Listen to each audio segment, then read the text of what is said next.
Hello, my name is Ariel and I'm back with a new video.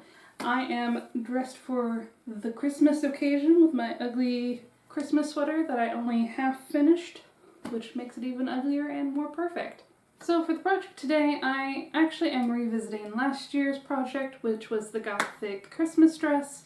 I ended up not really liking how it came out last year. I really love the materials for the dress, I really like the pattern, but I just wasn't satisfied with the dress when it came out. And a lot of that has to do with the midriff area. Ooh. Oh. That was a glass bulb. I thought these were plastic. Oh no. Alright, take two. I didn't like how it fit around the middle. I didn't like the length. I didn't like the buttons. I just didn't like a lot about it, so I am going to revisit it now and update it, and hopefully it will be great and I'll wear it more often.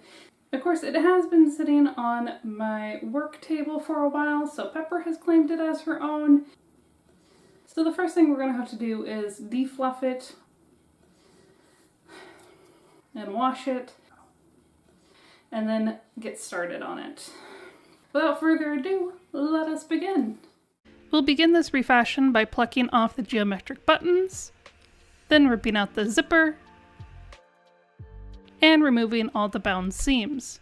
This takes quite a while, as I had decided it was a good idea to bind all of the seams in bias tape. I think this needs a little editing magic. Well, that's not ideal. Look at that, it just snapped clean in half. Terrific. I'll just have to do this one-handed then. First, the waist tape. Next, the seam. Now to remove the pom-pom trim. And let's pluck the hem as well.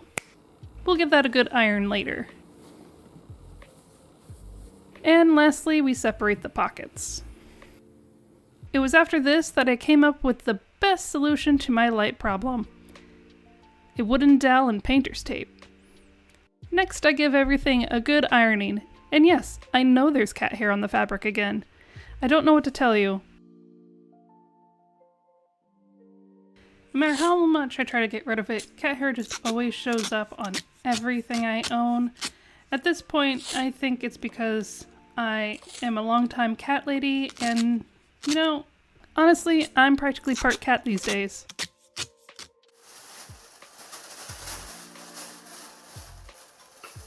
Alright, deconstruction done, time to cut our pieces. To make this simple, I separated only the side seams, but left the front and back panels together. I'm cutting these panels in a half circle using a vintage circle skirt pattern from my stash. I traced the whole thing out as is, knowing it will be on the small side, but I'll cut it to my waist size later. For now, we can move on to the blouse. There's some things about the bodice I would like to address.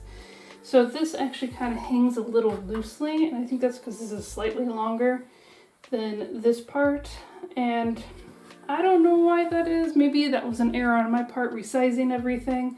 This layer here is very thick because it's got 1, 2, 3 layers in the front and just one in the back. So I think I'm going to take this apart, take off this second layer here, and maybe just sew it down to the bodice fully so it doesn't move around or anything, because this is not really functional for anything. In the back here, this slit goes way far down.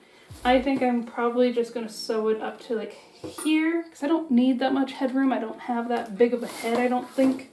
On the inside, I did bound all of the seams, which I like bound seams because it feels stronger to me. However, it does really thicken up all of these lines. I'm going to remove all this hem tape and then serge it down instead, along with serging these sleeves. I like this way the sleeves are set, so the sleeves are fine.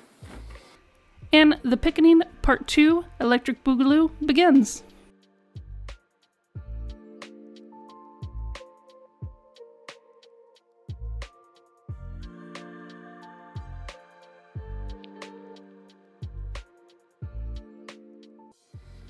So something like this, where it's just going to be pinned and sewn along the edges, and it's only one layer, so that means this is only going to be 2 layers. And I took out all of the seam binding except for on the back here, which will be slightly taken in by a few inches just to make that gape a little less obvious. And yeah, I think this will be fine.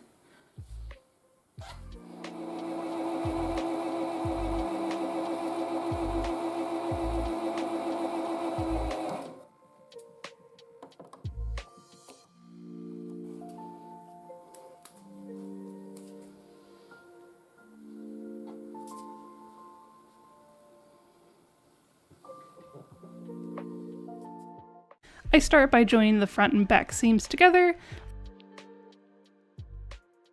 leaving room to add the side pockets.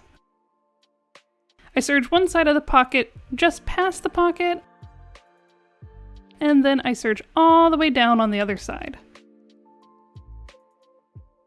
While I'm here, I also serge the entire skirt hem as well. I roll the hem over twice and iron it crisp before top stitching the hem. Don't you worry, I haven't forgotten the giant balls. They get added back too. And this time they go around the entire skirt hem. Next I stitch the belly band to the bodice, and making sure the top stitch looks nice along the visible sides. I shear off the back and side seams. Then I carefully clean up the sleeves, and I join the bodice to the skirt. And of course then serge the edges. Lastly, I was adding the zipper when Pepper gave me her thoughts on the whole thing.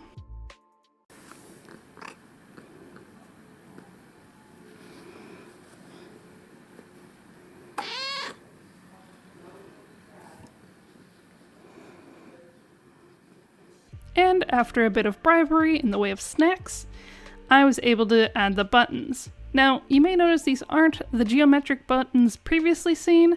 That's because I never liked those buttons much for this dress. I think the black on black was getting lost in all that black, so I dug these giant red buttons up from my stash, and I think these look much better as they just pop off that black fabric. And with that, it is time for the reveal.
Well, there you have it, another project down, and I must say I think Christmas Dress 2.0 is a smash hit because I absolutely love how it came out.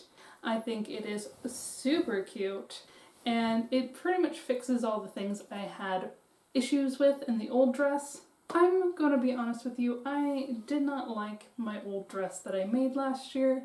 I don't know if it was apparent in the video or if I said anything in the video, I don't remember that far back, but all that fabric around the middle made me feel very thick, and not the good kind of thick with 2 C's, but the bad kind of thick that makes me want to wear elasticated pants. So when I turned off the camera, I took off this dress and pushed it so far back in my closet, and I did not touch it at all for the entire year, which is unfortunate because the whole point of me going on this sewing journey and making clothes for myself is so I'm excited to wear the clothes in my closet. I want to open my closet and go, gosh, I don't know what to wear. There's so many options and I want to wear them all. Unfortunately, right now I have not achieved that, and there's still things that I don't get excited about. This dress was one of them. So I'm super happy that I was able to pull it out and shake it off, fix all the things I had issues with, and now I absolutely love it. I love the way this dress looks. I love the way this dress feels on me. I feel super snatched now that all the bulk is away from my waist. You could even say I feel thick with 2 C's. I also really love the red buttons on the belly band. I think they really pop and give it a little more oomph, and it also, of course, complements the red poinsettias. And not to mention, I actually have all the pom-poms around the hem, and I don't have to feel so silly with a half skirt of half pom. And just so you know, I did have to drive almost an hour out of town to find matching pom-pom trim, which leads me into my grade. I feel like this should be considered an extra credit project because I didn't make anything new and I only altered this dress, and arguably I didn't do that much to it. It still has the same silhouette and everything. So I'm just going to say I have a P for pass. Yes, I did buy some trim to finish it up the hem. However, this dress was not being worn, it was not being utilized, and really that means all the fabric and effort and work I put into it kind of went to waste because I didn't love the dress. Now, I love this dress and I'm excited about it. I cannot wait to wear it to all the holiday functions this year. Well, with that, I hope you liked this video, and if you did, please consider liking and subscribing as I release a new video every other weekend and sometimes a bonus in between. Until next time, you have a good day. Bye!